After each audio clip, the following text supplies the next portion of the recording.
Honorable Prime Minister, sir, the next question comes from Mysuru in Karnataka, renowned for its heritage destinations and national parks. Tarun MB, who is a class 11 student here, seeks a solution to his problem. Tarun, may we have your question, please? Good morning, sir. I am Tarun MB, studying in class 11th at Jawahar Navodaya Vidyalaya, Mysuru, Karnataka. I express my sincere gratitude in being given an opportunity to participate in the 5th edition of Pariksha Pe Charcha 2022. My question to our Honorable Prime Minister Shri Narendra Modi ji is, Sir, how can you say a student focus while studying online? Because there are so many distractions like YouTube, WhatsApp and other social media. It is very difficult to study online without disturbance. Sir, is there any solution for this? Thank you, sir. Thank you, Tarun. Honorable Prime Minister, sir, Sahid Ali, a class 10 student of Silver Oak School, Delhi Cantonment Board, is eager to ask his question on a similar subject. Sahid, please ask your question. नमस्कार महोदय, माननीय प्रधानमंत्री जी, मैं Sahid Ali Silver Oak School Delhi Cantonment Board में 10वीं कक्षा का छात्र हूं। पिछले 2 वर्षों से हम अपनी पढ़ाई ऑनलाइन मोड में कर रहे हैं। इंटरनेट के इस्तेमाल से हम में से बहुत से बच्चों में सोशल मीडिया और ऑनलाइन गेमिंग की एडिक्शन सी हो गई है। इस स्थिति से बाहर निकलने के लिए क्या करें? कृपया हमारा मार्गदर्शन कीजिए। Thank you, Sahid. Honorable Sir, Kirtana Nair, a class 10 student from Thiruvananthapuram, Kerala, is plagued by the same problem and expects to receive guidance from you, sir. Kirtana's question has been received from times now. Kirtana, please ask your question. Hi, I am Kirtana from class 10 in Christava School, Thiruvananthapuram, Kerala. As we all know, our classes have shifted online during the pandemic. There is so much distraction in our homes in the form of mobile, social media, etc. Sir, so my question is, how can we improve the learning through online classes? Thank you, Kirtana. Honorable Sir, online education has challenged not only students but teachers too. Mr. Chandra Chudeshwaran M., a teacher from Krishnagiri, seeks guidance and direction from you. Sir, please ask your question. Namaste, Honorable Prime Minister, sir. I am Chandra Chudeshwaran from the Ashok Leyland School, Hosur, Tamil Nadu. My question is, as a teacher, conducting online teaching and learning has become a challenge. How best to face it, sir? Dhanyavad, Mahoday. Thank you, sir.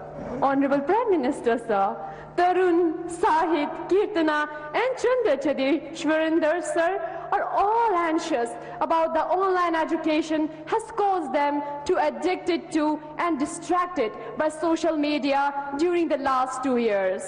Honorable sir, from different parts of the country, we have received many similar questions.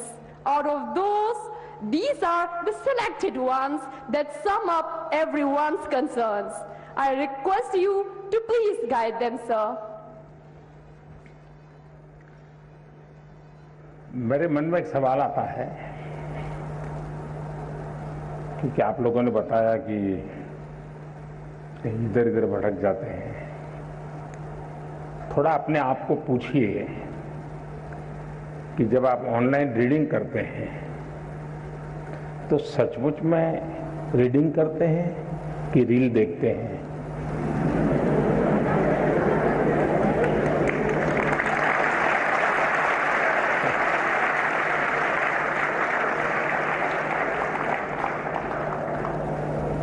अब मैं आपको हाथ ऊपर नहीं कराऊंगा, लेकिन आप समझ गए कि मैंने आपको पकड़ लिया है।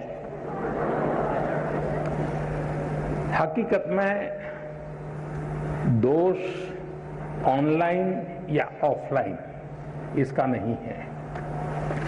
आप अनुभव किए होंगे, क्लास में भी बहुत बार आपका शरीर क्लासरूम में होगा, आपकी आंखें टीचर की तरफ होगी, लेकिन कान में एक भी बात नहीं जाती होगी, क्योंकि आपका दिमाग कहीं और होगा।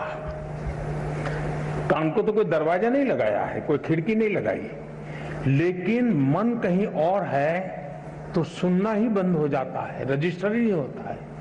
जो चीजें ऑफलाइन होती हैं वही चीजें ऑनलाइन भी होती हैं। इसका मतलब है कि माध्यम समस्या नहीं है, मन समस्या है।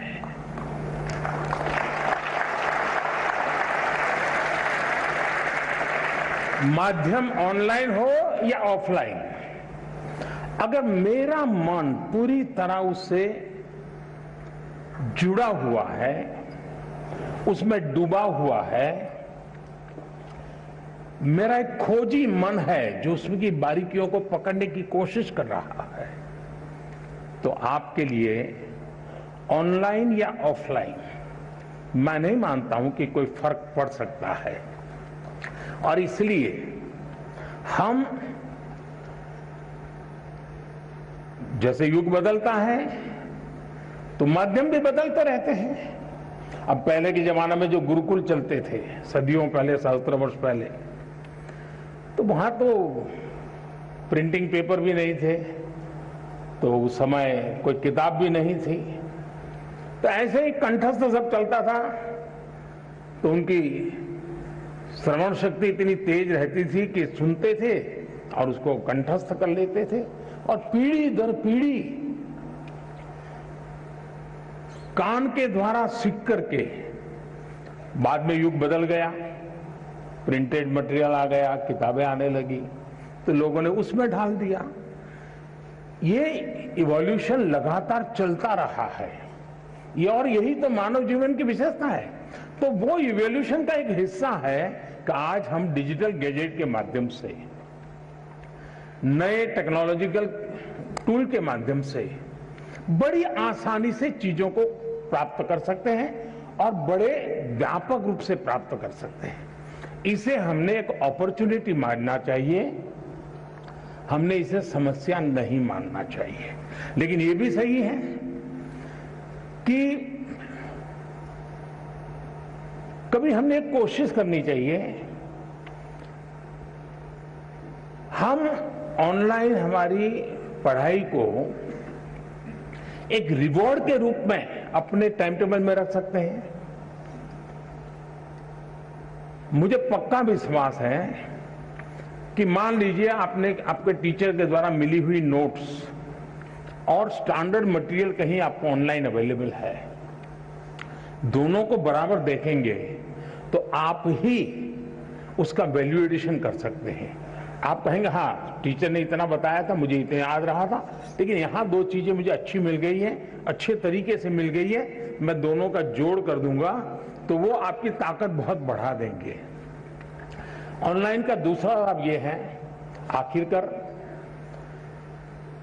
शिक्षा का एक हिस्सा है ज्ञान अर्जन करना। अब ऑनलाइन और ऑफलाइन का सिद्धांत क्या हो सकता है? मैं मानता हूं ऑनलाइन पाने के लिए है, ऑफलाइन बनने के लिए है।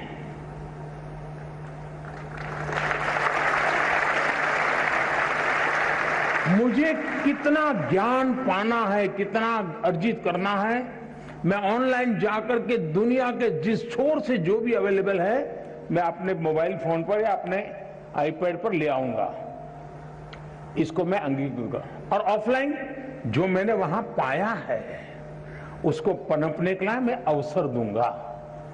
मैं ऑफलाइन उस जो चीजों को, मैं अब मान लीजिए यहां साउथ इंडिया के साथियों ने मुझे पूछा, आखिर में बड़ा कम करते हुए बात हुई, टीचर महोदय ने पूछा, तो मैं कहूंगा कि मां ऑनलाइन आपने डोसा कैसे बनता है, कौन से इंग्रेडिएंट होते हैं, क्या प्रोसेस होता है, सब देख कर लिया, लेकिन पेट भरेगा क्या? बढ़िया से बढ़िया डोसा आपने कंप्यूटर पर बना दिया, सारे इंग्रेडिएंट का उपयोग कर लिया, पेट भरेगा क्या? लेकिन वो ज्ञान अगर आपने कोशिश की और डोसा बना दिया तो पेट भरेगा या नहीं भरेगा? तो ऑनलाइन को आपका आधार मजबूत करने के लिए उपयोग करें, आपको ऑफलाइन में उसको जाकर के जीवन में साकार करना है। शिक्षा का भी ऐसा ही है। पहले आपकी जो किताब है वो, आपके जो टीचर है वो, आपका जो सराउंडिंग्स है वो, बहुत सीमित साधन थे ज्ञान प्राप्त करने के। आज असीमित संसाधन है, इसलिए आप अपने आप को कितना व्यापक कर सकते हैं, खुद का विस्तार कितना कर सकते हैं, उतनी ही चीजें आप उसको एडॉप्ट करते जाएंगे। और इसलिए ऑनलाइन को एक अवसर समझिए, लेकिन इधर उधर भटक करके काम करते हैं तो फिर टूल भी अवेलेबल है। आपने देखा होगा आपके हर गैजेट में टूल है जो आपको इंस्ट्रक्शन देते हैं, वार्निंग देते हैं, ये करो, ये मत करो, अब रुक जाओ, थोड़ी देर आराम करो, अब 15 मिनट के बाद फिर आना है तो वो 15 मिनट के बाद आएंगे। आप इस टूल का उपयोग करके अपने आप को डिसिप्लिन में ला सकते हो। और मैंने देखा है कि बहुत सारे बच्चे होते हैं जो ऑनलाइन इन टूल्स का मैक्सिमम उपयोग करते हैं, अपने आप को रिस्ट्रिक्ट करते हैं। दूसरा, जीवन में खुद से भी जुड़ना ये भी उतना ही महत्व है जितना आईपैड के अंदर घुसने में आनंद आता है, मोबाइल फोन के अंदर घुसने में आनंद होता है, उससे हजारों गुना आनंद अपने भीतर घुसने का भी होता है। तो दिन भर में कुछ पल ऐसे निकालिए कि जब आप ऑनलाइन भी नहीं होंगे, ऑफलाइन नहीं होंगे, इनर लाइन होंगे। जितना अंदर जाएंगे आप अपनी ऊर्जा को अनुभव करेंगे। अगर इन चीजों को कर लेते हैं तो मुझे नहीं लगता है कि ये सारे संकट आपके लिए कठिनाई पैदा करेंगे।